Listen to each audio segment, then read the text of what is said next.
Hi everybody, and welcome to Chelsea Groton Bank's Facebook video.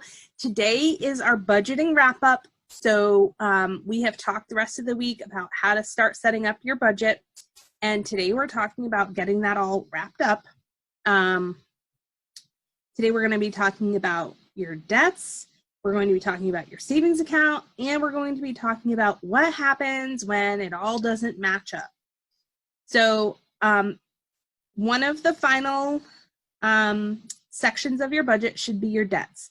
And so those are things like credit cards. They are things like medical debt, student loans, whatever it might be.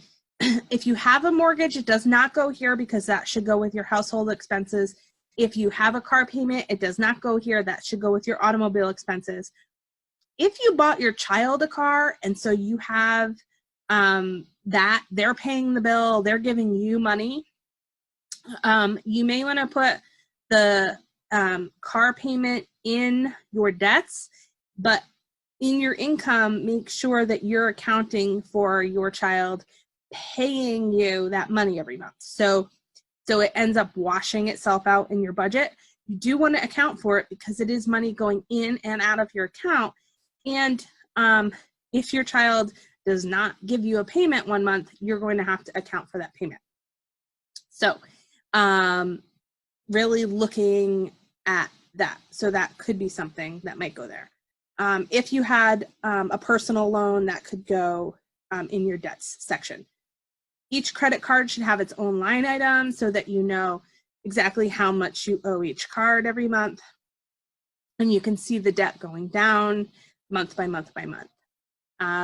So that section might have a tendency to be a little bit larger also, just because everything is going to have its own line.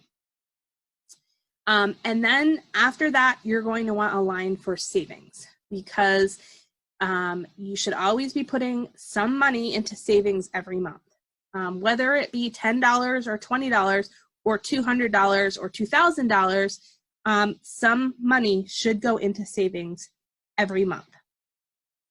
And then after you've done that, you're down to the bottom of your budget.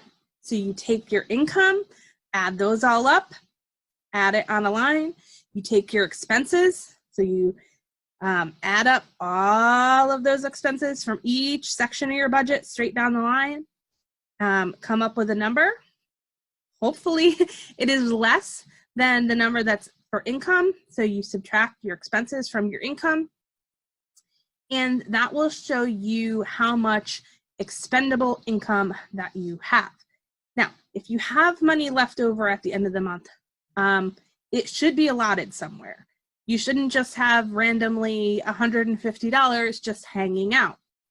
It should at least be put into savings every month if you're not going to apply it to debts or something of that nature.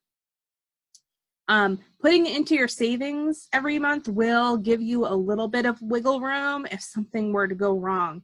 If you start applying it to your debts every month and your grocery bill is higher, you've already spent that money, there's no getting it back. So putting it into savings is a really good way to potentially save money and give yourself a little bit of wiggle room if something goes wrong.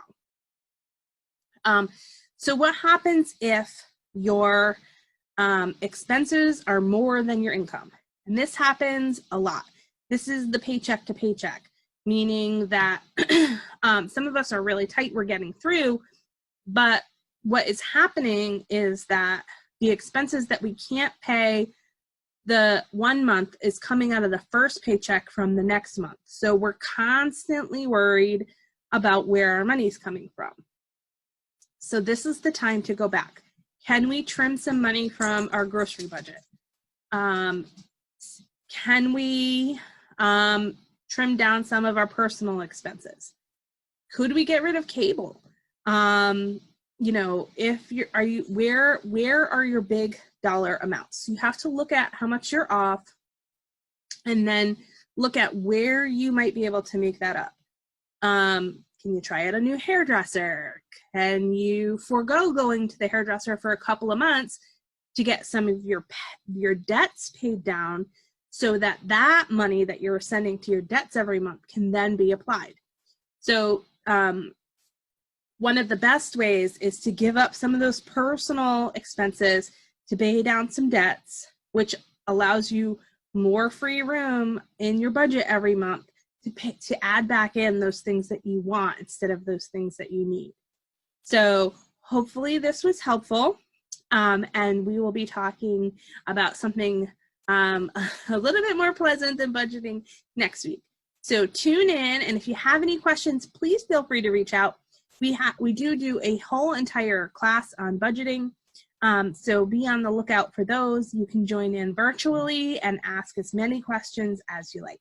Have a great night, and we'll see you later. Bye-bye.